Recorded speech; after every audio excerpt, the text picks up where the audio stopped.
مسलक अहले हदीस में आने के लिए अल्लाह ने कैसे अजीब अंदाज लोगों को बतला दिए हैं। मैं अहले हदीस हुआ तो एक अजीब सिलसिला पैदा भी अल्लाह ने कर दिया। जिसको अल्लाह राहे हिदायत पर लेकर आता है, अल्लाह असबाब पैदा कर देता है और अजीब असबाब पैदा होते हैं। लोग अक्सर पूछते हैं कि आप अहले हदीस कैसे हुए, लंबी दास्तान है। लेकिन अगर एक हरफ के अंदर बात कहूं तो ये एक हरफी बात यह है, जब हदीस नहीं पढ़ी थी अहले हदीस नहीं थे। जब हदीस नहीं पढ़ी थी अहले हदीस नहीं थे। अहले हदीस उस वक्त बने, निकले हदीस पढ़ने के लिए कि अब हदीस को पढ़ेंगे और हदीस पढ़कर अहले हदीस का मुकाबला करेंगे। हदीस किस लिए पढ़ेंगे? अहले हदीस का मुकाबला करेंगे। खुदा की कसम है, जब मैं हदीस पढ़ना शुरू हुआ मैंने देखा, बुखारी शरीफ को उठाया, वहां पर मुझे अहले हदीस का मसलक नजर आया। मुस्लिम शरीफ को उठाया, अहले हदीस का मसलक नजर आया। अबू दाऊद, नसाई, तिरमिज़ी को उठाया, अहले हदीस का मसलक नजर आया। सिहा सित्ता दूसरे दर्जे, तीसरे दर्जे, चौथे दर्जे की किताबों को उठाया, वहां पर मसलक अहले हदीस नजर आया। जू मैं हदीस की किताबों को पढ़ता रहा, मसलक अहले हदीस खुलता रहा। अगर एक बात के अंदर मैं अपनी दास्तां बयान करूं तो ये बात मैं कह सकता हूं, जब मैंने हदीस नहीं पढ़ी थी मैं अहले हदीस नहीं था। जब मैंने हदीस पढ़नी शुरू की अल्लाह ने इसकी बरकत से मुझे अहले हदीस बना दिया। ये रोकते हैं, कहते हैं हदीस ना पढ़ो गुमराह हो जाओगे। इनको पता है जो हदीस पढ़ता है वो अहले हदीस हो जाता है। ये अहले हदीस को गुमराह कहते हैं। मदारिस के अंदर, हनफियों के मदारिस में 8-7 साल तक, 8 साल के निसाब में 7 साल तक फिका को पढ़ाया जाता है, मंतक को पढ़ाया जाता है, फलसफे को पढ़ाया जाता है, इल्मुल उरूज शायरी को पढ़ाया जाता है, मुख्तलिफ दीगर चीजें पढ़ाई जाती हैं, कुरान की तफसीर पढ़ाई जाती है।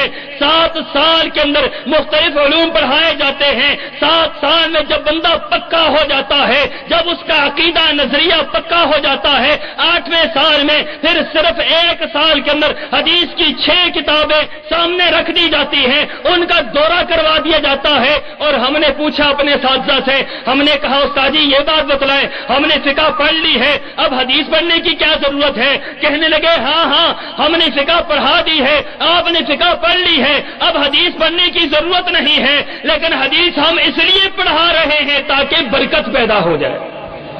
ताकि क्या पैदा हो जाए? बरकत पैदा हो जाए।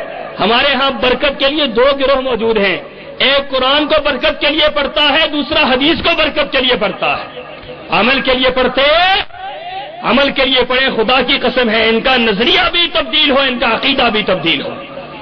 अमल के लिए नहीं पढ़ते हैं, इसलिए कुरान भी पढ़ेंगे, शिरक भी करेंगे, कुरान भी पढ़ेंगे, लाहौर अजी हजवेरी के दरबार पर जाकर सजदे भी करेंगे, कुरान भी पढ़ेंगे, अली हजवेरी के दरबार पर जाकर पेशानी भी रगड़ेंगे, कुरान भी पढ़ेंगे, दौले शाह के दरबार पर जाकर नजर न्याज भी देंगे, कुरान भी पढ़ेंगे, बड़ी इमाम के दरबार पर जाकर बड़ी बड़ी के नारे भी लगाएंगे, कुरान पढ़ेंगे, झूले लाल के दरबार पर जाकर वहां पर मुजरा भी डालेंगे, कुरान भी पढ़ेंगे, लाल शहबाज के दरबार पर जाकर वहां पर चादरें भी चढ़ाएंगे। इसलिए कि कुरान को बरकत के लिए पढ़ते हैं। जो कुरान को बरकत के लिए नहीं नजरिए और अकीदे के लिए पढ़ते हैं, जो हदीस को बरकत के लिए नहीं नजरिए और अकीदे के लिए पढ़ते हैं, रब्बे काबा की कसम है वो अहले हदीस हो जाते हैं। सोचने की बात यह है, 4 इमाम किस तरह ठीक हो सकते हैं? जमीन और आसमान का फर्क है। सिर्फ एक नमाज को उठाकर देखो, तकबीर तहरीमा से नमाज शुरू होती है और सलाम पर नमाज खत्म होती है। नमाज को उठाकर देखो, एक नमाज के मसले पर 700 जगह पर इख्तिलाफ नजर आता है। 700 जगह पर एक हरफ पर इख्तिलाफ मौजूद है। अम्मा तहारत में इख्तिलाफ, वजू में इख्तिलाफ, नीयत में इख्तिलाफ, सुन्नत में इख्तिलाफ, फराइज में इख्तिलाफ, वाजिबात में इख्तिलाफ, सूरह फातिहा में इख्तिलाफ, आमीन में इख्तिलाफ, रफ़अ यदैन में इख्तिलाफ, तबर्रुक में इख्तिलाफ, बैठने में इख्तिलाफ, खड़े होने में इख्तिलाफ, सारे के सारे मुख्तलिफ हैं। लेकिन जब पूछा जाए क्या है, कहते सारे हक पर है। मैं हैरान हुआ, मैं निकल खड़ा हुआ तहकीक के लिए कि तहकीक करनी चाहिए, कौन हक पर है कौन नहीं है। और खुदा की कसम है میں یہ بات آپ سے کہہ دوں کہ جو شخص نیوٹرل ذہن کر کے صاف ذہن رکھ کر جو تحقیق کے لیے نکلتا ہے، میرا ایمان ہے کہ اس کی منزل اہل حدیث پر آ کر رک جاتی، تو اہل حدیث بن جاتا۔ اب میں کیا دیوبندی علماء کے پاس، اپنے خاندان کے بڑے بڑے علماء ہیں ان کے پاس گیا، دیوبندی علماء کے پاس جاتا، ادھر سے اہل حدیث علماء کے پاس آتا، ان کے دلائل لیتا، ادھر آتا، ان کے دلائل لیتا، ادھر جاتا۔ اسی دوران ہمارے ایک عالم دین ہیں مولانا شفیع الرحمان فیضی، بہت بڑے ارتباط کے عالم دین، دیوبندی مکتبہ فکر کے بہت بڑے پروفیسر، ان کے ساتھ میرا مناظرہ، ان کے ساتھ میری گفتگو شروع ہوئی۔ مولانا دیوبندی عالم دین ہے، میں بھی دیوبندی تھا، ہم بیٹھ کر حدیثیں تلاش کر رہے ہیں، رفع دین کی حدیثیں ڈھونڈ رہے ہیں، رفع دین کرنے کی حدیثیں بھی ڈھونڈ رہے ہیں، نہ کرنے کی حدیثیں بھی ڈھونڈ رہے ہیں۔ ہم نے بخاری اٹھائی، مسلم اٹھائی، ابو داؤد اٹھائی، نسائی اٹھائی، ترمذی اٹھائی، پوری صحاح ستہ اٹھائی۔ آپ حیران رہیں گے، پوری صحاح ستہ ہم نے چھان ماری، رفع دین کرنے کی حدیثیں تو ملتی ہیں، نہ کرنے کی کوئی حدیث نہیں ملتی۔ حیران ہو گئے کہ ہمیں اپنا مسلک تو نظر ہی نہیں آ رہا۔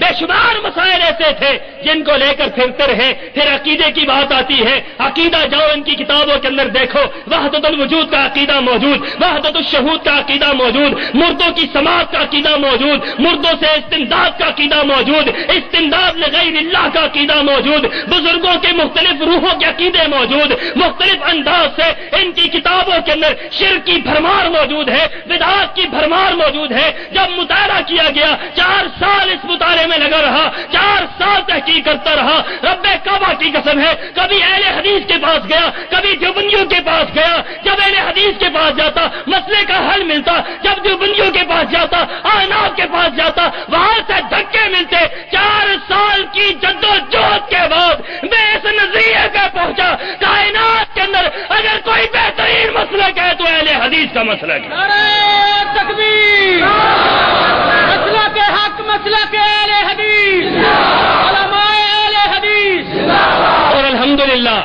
مسلک اہل حدیث کو قبول کیا حضرت شاہ صاحب کے گھرانے میں پہلا فرد تھا۔ ساتھ ساتھ یہ خوشخبری سناؤں کہ جب میں اہل حدیث ہوا، حضرت شاہ صاحب کے خاندان میں پہلا اہل حدیث تھا۔ آج اللہ کے فضل سے شاہ صاحب کے گھرانے کے اندر الحمدللہ سینکڑوں کی تعداد میں لوگ اہل حدیث ہو چکے ہیں، الحمدللہ۔ اور یہاں پر یہ بات بھی میں کہوں، اللہ کے فضل سے وہ وقت دور نہیں ہے جب سارے خاندان کو اللہ اہل حدیث بنا دے گا انشاءاللہ۔ پوری دنیا کے اوپر اگر کوئی مسلک قائم رہے گا اللہ کے فضل سے اہل حدیث کا رہے گا، کیونکہ اہل حدیث سچ ہے، اہل حدیث حق پر ہے، اہل حدیث صحیح ہے۔ کائنات کے اندر اگر کوئی گروہ بہترین ہے تو اہل حدیث کا گروہ ہے۔ یہی بات آپ کے سامنے رکھ رہا ہوں۔ لوگوں تحقیق کرو، خدا را تحقیق کرو، آؤ تحقیق کے میدان کی طرف، آؤ قرآن اور حدیث کی طرف، آؤ ائمہ کی تقریر کے پٹوں کو گلے سے اتار دو، آؤ ائمہ کی تقریر کو گلوں سے اتار دو،